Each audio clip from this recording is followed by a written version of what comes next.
பாருங்க அப்படியே ஒரு ரவுண்ட் தண்டு வச்சிருக்கா எல்லாம் பார்வதி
இந்த மிருகண்டிச மகாமுனிவருக்கும் இந்த மருத்துவன் சொல்லக்கூடிய ஞானச்சந்திரனுக்கும் நான் மகனாக பிறந்து மார்கண்டேச எனக்கு 16 வயது தந்த அன்று நாளிலே இன்று 16 வயது முடிந்ததென்று இந்த காலனில் சொல்லக்கூடிய இந்த தென்திசையாளக்கூடிய யம தர்மராஜா தன்னுடைய பாத்திர கயிறை விரித்திருக்கின்ற போது ஐயனே மெய்யனே என்று உன்னை என் கரத்தால் கட்டி இரு கால்களால் அணைத்து நான் உன்னை தவம் புரிகின்றேன்.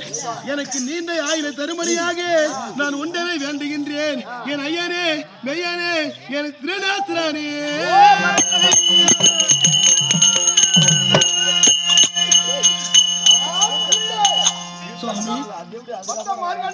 ஆண்டவா இந்த தினத்திலே